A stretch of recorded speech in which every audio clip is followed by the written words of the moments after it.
felt that. You know what I mean?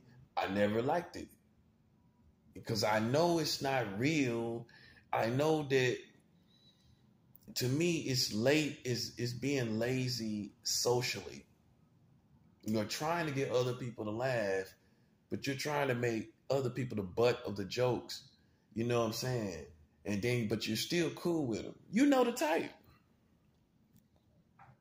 But see, me, I never, if you can imagine a guy like me, I'm just not that type of guy that like, oh, okay, let me push his buttons to see how he gonna laugh. Let me push his button to see where his head is at. Let me push his button to see what kind of conversation we can have or something like. I don't think like that. You know what I mean? Like, I can joke, I can have fun, I can do that. But when I do that, I notice I am more charismatic than most people I'm around. So they don't like it. Once you see me open up like you want me to, then they don't like you. You know what I'm saying? So that's another damn if you do, damn if you don't. But my thing is just like, you know, I don't feel that if a black person wants to be left alone, then I feel that other black people should just leave them out of the politics. Because that's how disrespect comes. That's how hate and misunderstanding somebody comes, because you're trying to make them fit into your mold of your culture or the way you think or the way your neighborhood thinks or the way your city or state thinks. Wherever it comes from. You know, in the black community, people are quick to want you to throw you in the box. They want you to be right there where they at. And it's like, okay, nah, just let me be who I am. You know what I'm saying?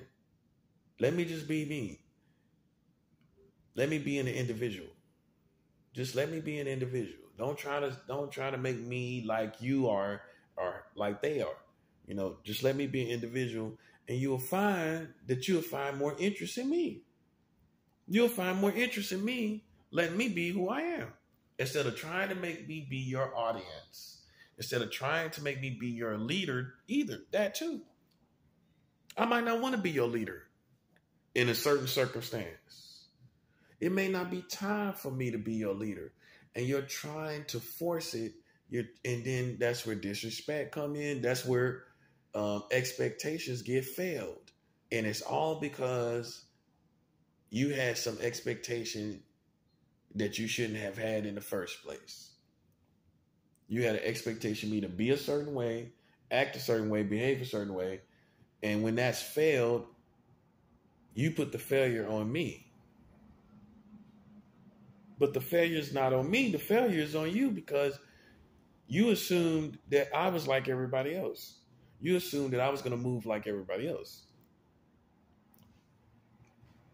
It's real. I needed to say that.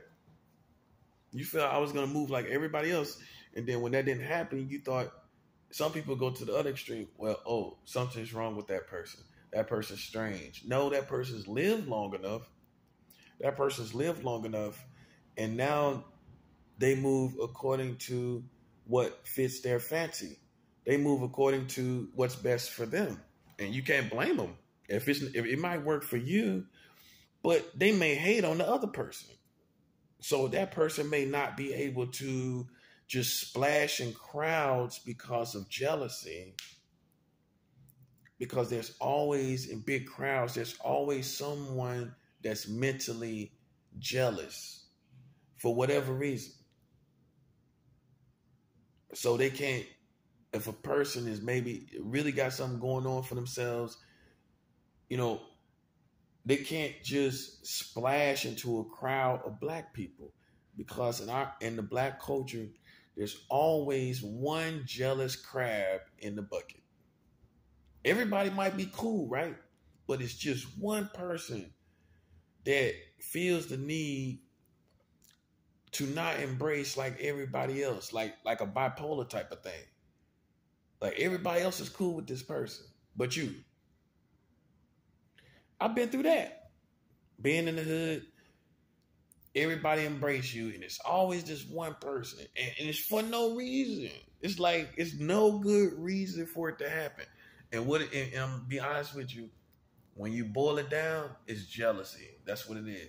They jealous of you. You ain't did nothing wrong. Ain't nothing wrong with you. And you're cool, but they just jealous and they can't stand you being around. So they have to make up. What they do is begin to make up something to push you away from the crowd or the group so that they will feel comfortable. They don't have to worry about you because they're jealous and they're uncomfortable because they're jealous. See, I understand human science very well. You know what I'm saying? So I went through that. People sitting up hating, you know what I'm saying, and making up, and everybody in the hood embrace you. Like, you ain't got no problems with nobody substantially at all. Unless it's a real problem that makes sense, right? But there's somebody that's mind is like, yeah, like something wrong with them. Like they just, for whatever reason, you ain't even thinking about them, but they think about you. Like, and playing games. Like, you know what I'm saying? And just trying to disrespect you. And then that's where it comes back to what I'm saying.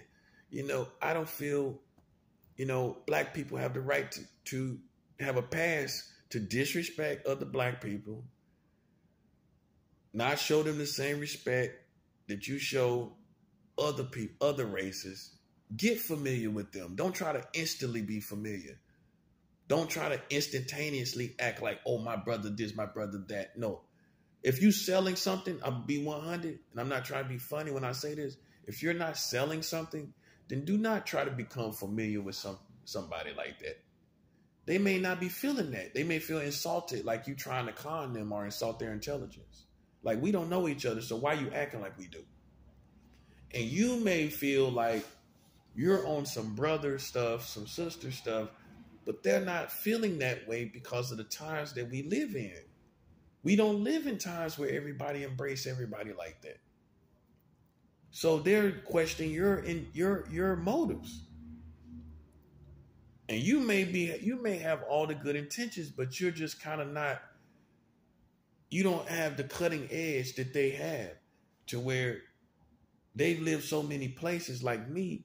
I've lived in Los Angeles. I've lived in Florida.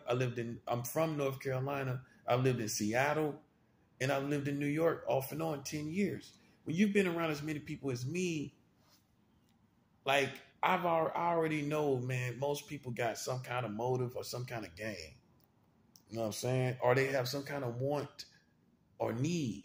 You know what I'm saying? And unfortunately, they're looking to use you to fill those needs. They may not have the intentions of that, but here you are. You're there, so now they're going to start thinking about what they need.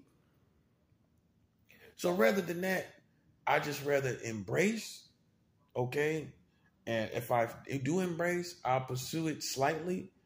And if it's not a two-way street of pursuing each other, as far as even an acquaintance or a friendship or any of that, you know, then I'll stop pursuing. That's me, you know? So really, man, it's not a lack of social skills. It's an experience in social skills that I have. You know, I'm experienced with people, you know, and I think in relating to people as with the perspective of human science, you know, and that's why I don't have problems. I don't have a lot of I don't have any bitter women out there that just really hate me. I don't really have anyone out there that hates me, you know, and that's because I practice good human science. That's what I think, you know, and so to me, man, you know, I have to make it known that, you know, because I do people the same way. I don't just, okay, because you black, I'm finna try to con you. I'm finna try to get something out of you. Now, if I'm hustling, that's one thing. Like if I'm asking people, and when I say hustling, that means to me, I'm trying to come up, I'm trying to get something, I'm trying to get some money. Then I'll be talking and things like that, right? But I ain't gonna just see because you're black. Oh, I'm familiar instantly, and then I'm finna violate you. And that's what people be like that though. You'll be surprised. You'll be surprised. People will violate you and they think that it's good. They don't realize that if somebody white did the same, excuse me, if somebody white did the same thing, it would be a problem. So then that means you feel that you have a pass to do it. Based on what? I don't feel that way. I don't feel that way. Honestly, I don't feel anyone has a pass to be violating people and playing with people. That's real. Let alone somebody that should know your culture and should know where you come from and should know how people be conning out here and playing games out here and playing all kind of crab in the bucket games, trying to pull the next man down because everybody see you as the strong guy. So now I got to kind of try to emasculate you in some type of way to make myself high with the people. You know what I'm saying? That's the kind of politics I'm talking about. When you don't got some type of respect and then in the neighborhood and then somebody else feels the need to challenge that. They don't even know you. I'm just too smart. I know I'm right. I know I'm right. And then and honestly, you still come out to be the man that you already was because karma's gonna make sure you stay in pocket where you was anyway. If you was getting respect because people see you carry a couch down the street, you got respect for that, right? Then somebody else try to come and fight you to emasculate you so that people won't see you as the masculine man that they saw you for carrying a couch. That's just for example. So then they got to try to find a way to emasculate you so they can stay on top. You know what I'm saying? So that's why I don't embrace in the black community because I already know you got politics going. I already know that. You don't even got to tell me. Like if I come into any neighborhood, there's already a thick black politic going on. It's already going on. There's who's who, who's weak, who's strong, who's lame, who's real. All this is already going on, right? And you just come out of nowhere. So what they want to do, first of all, size you up so they can throw you into politics. Okay, he's this, he's that. Okay, he's this. So now he's here in our world. He's this in our world. And if you're real in their world, then now you're getting the challenges. You can't just be. You can't just coexist. That's the bad part. You know what I'm saying? If you come into a hood, let's just say you're from New York. You go down to Miami, right? You go down to Miami. You're from New York, right? Born and raised. You go down to Miami, right? Even there, you go there. There's going to be somebody, if you're real, okay, they size you up. They find out you're real. So now you got challenges. Instead of just like how they do everyone else, okay, he's lame. That's a sucker. This, that, and the third. And they go about their business. But they don't go about their business with you because you're real. They ain't getting money with you, though. They ain't getting no kind of money with you. But because you're real, you have a long-lasting effect in their politics. Am I lying or what? And that's what I'm saying. That's why I don't like politics. Because to me, that's how collisions get started all the time. Because real people want to be left alone most of the times. You know what I'm saying? And so what happens is when you move into a new neighborhood or any new environment and it's perceived that you're real, then the tests come right after that. Then the challenges come. But then guess what? It's usually there's no plans of getting money together. There's no plans of doing anything together. They just have to make sure that they maintain that they realer than you. Because then it make them look a certain way that you're realer than them in their politics. Does that make sense? That even though they got all these politics, you don't, and they feel they real and they feel they this and that, you are realer than all of them. So now that's a problem because you're realer than us. Instead of like, okay, well, let's just leave that person alone. They're not in our world anyway. So what difference does it make? It ain't like we finna hang out with this person. It ain't like this person's finna be in our circle. So what difference does it make? That's how I see it. Like, you real over there. I'm real over here. That part. You're not affecting what I do. You're not affected. Even though I'm not the type of person to be intimidated by somebody else's realness, a lot of people are. They're intimidated by your realness. They're intimidated that they can't make you submit to their politics and to the way they've been doing things. So because that's the situation, then the challenges come. You know? So what I do is, like I said, because I know all of this and I understand it. See, some people don't even understand it. They've been through it 1,000,000 times and they still don't understand that.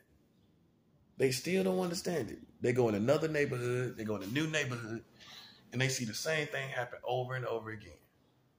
They see people in the politics, they politicking, you real, now you're getting tested again. You know what I'm saying? It's the same thing over and over again. You know what I'm saying? So it's like me at 40 years old, I don't even deal with it anymore. So because I already know what it's going to be. I already know as soon as I come into any neighborhood, there's going to be politics. It's already there. Especially if you shine, if you stand out, you're real, you're going to get thrown in those politics. I know I'm right. Because I've been through it already. I already been through it. I lived long enough to be through it, to go through it. So I already know it's true. You know what I'm saying? But my whole response to it is that black people don't own me and I don't own them. I am not a person from the brother and sister generation. I'm from the generations that exist now where you embrace people individually. You don't just assume that because we are the same color that we're brothers and sisters.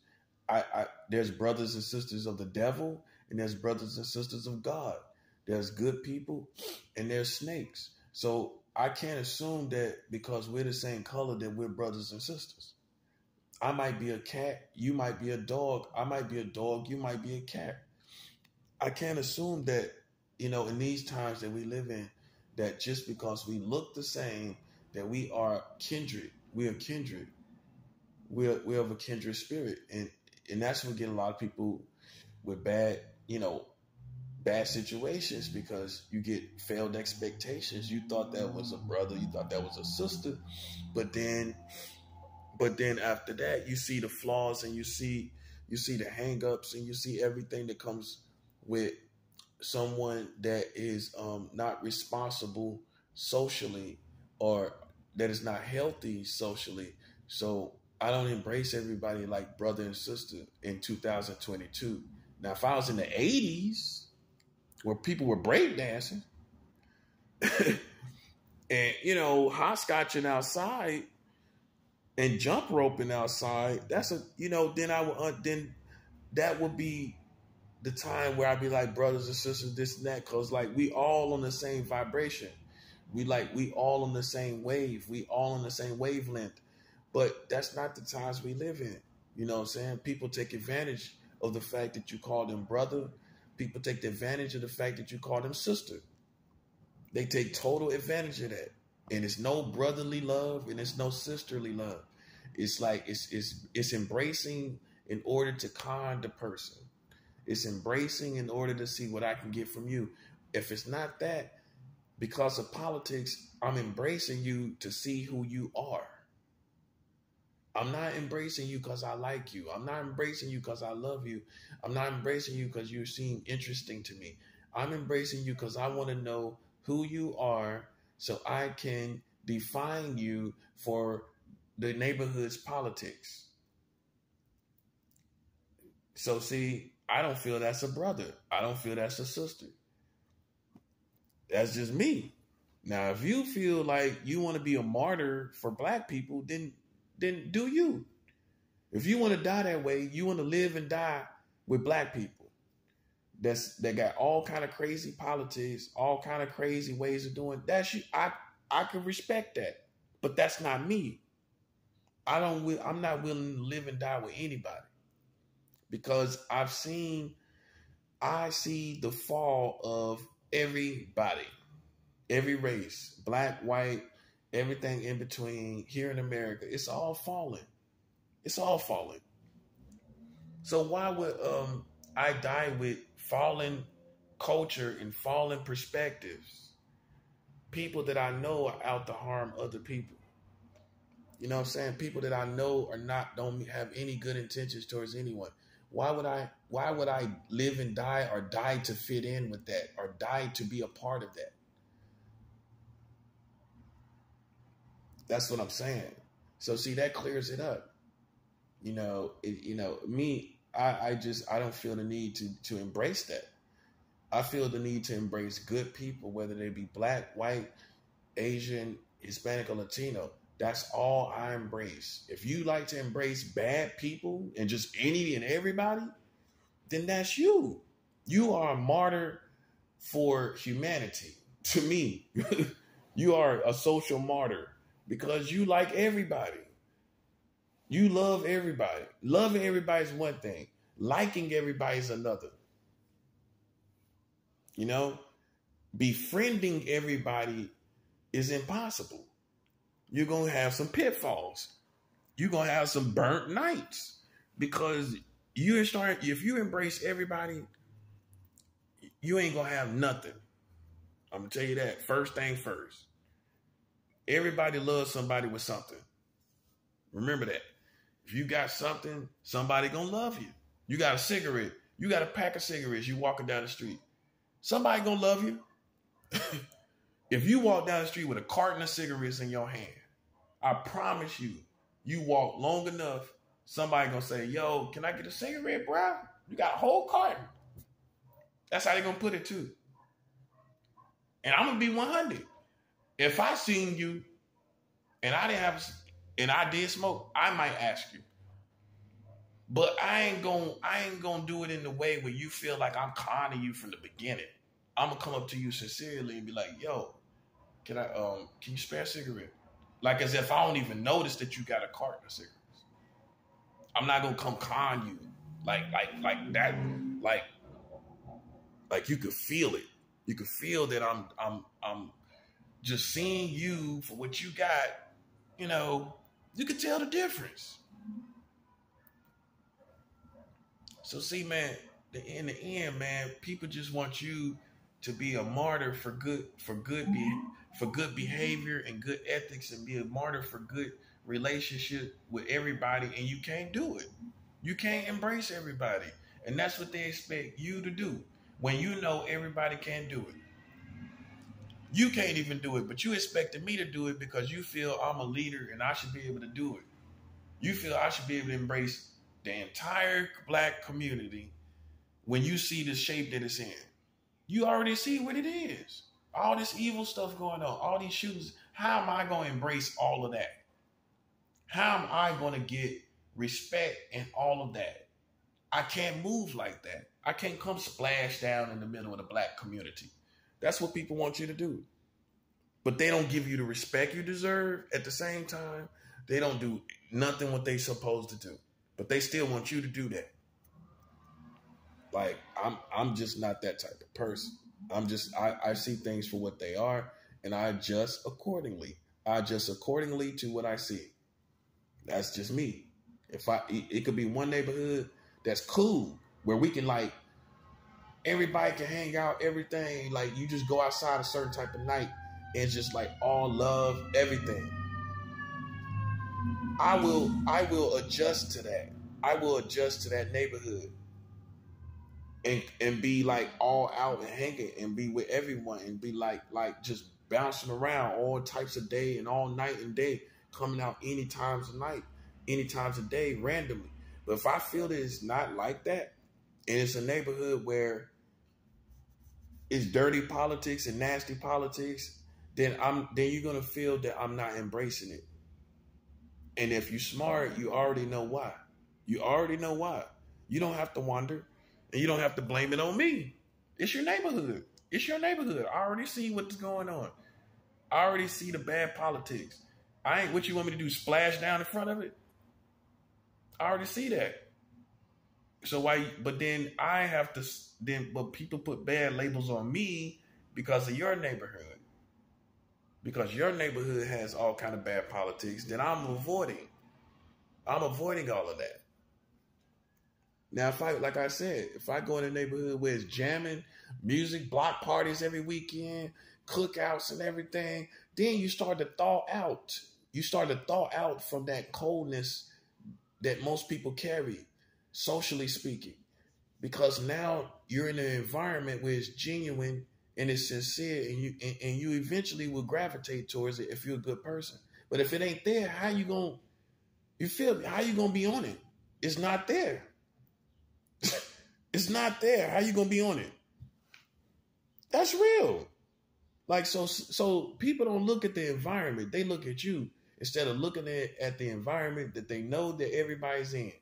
You got people stealing around you, stealing your stuff, all kind of crazy. The embrace instantly stops. Like, for example, this apartment where I stay at now, the first day I came here, the first month I came here, this time last year, I came here May 2021. Somebody stole something from me already. That my mom sent me, a package that my mom sent me, a birthday gift, right? With sentimental value. With sentimental value now. Not some stuff you ordered out of a magazine. Something your mom sent you. You know what I'm saying? That already messed the vibe up. That already did. So while everybody thought I was being a jerk, they didn't know I had already experienced something and already felt the vibe of where I was at. That it was off. You know what I'm saying? So I'm going to adjust. I'm going to still do me. You feel me? I'm going to still do me. But then it's like, it takes the shine off the embrace. You know what I'm saying? That extra laugh, that extra joke that you might have would have gave the stranger around the way, that's gone. Now you ain't giving no jokes. You ain't giving no smile because of what happened. You know what I'm saying? That's why I don't judge, because sometimes you don't know. You don't know what happened. Even with how black people embrace each other. Someone that you feel like is alienated from black people, don't assume the worst. Don't assume that they're racist. They could be hateful, but not racist. And you have to give room for that. You have to give room for hate, because you don't know the hate that was brought on them. So it's being simple. It's simple of you to assume that you know why that person is moving the way they're moving. It's very simple of a person to think calculate exactly why he's like he is. I don't do that. People can't say that about me. I don't know why you are the way you are. And I probably can't fix it. All I can do is be a good example of what my race should be. That's all I can do. And some people don't even try to do that. They'll sit back and look at you and be like, well, well, that person seems this way, then I'm not even gonna try. You know what I'm saying? I'm not even gonna try and attempt, and so then it be where it is. For me, I feel like, okay, if I can kind of sense that a person don't really mess with black people, then if I sense that, what I would try to be is a good example of what a black person is. Not another bad example for them to point to, because that's what happens. They point right to you being another bad example of what black people are. We're humans. People who have problems with their family. You don't think they're gonna have problems with you? You don't think you don't think it's possible for them to repel you and disown you? Think about it now. People disown family all the time. People disown their mother. People disown their brothers. People disown their sisters and cousins all the time. You done been through it yourself. So why wouldn't you think that people cannot disown strangers, although they may be the same color? Family is the same color, obviously. Obviously. But they get disowned. So how you think you can't get disowned? Family's the same color. You the same. So if you the same color, you can get disowned too. Whether you're a stranger, but you still can get disowned. If family can get disowned. Yeah, it's just simple-minded people start big problems because they make mountains out of molehills. That's what we say in the South. They make mountains out of molehills, and they assume the worst, and it could be hate and hidden below the belt. They could be hidden below the belt. That's what I call it. They're hidden below the belt, where they're saying stuff, feeling stuff, even for their own community that you may esteem as racist. But it's hate. It's hitting below the belt. And if you have not done that, then to me, you either lying to yourself, you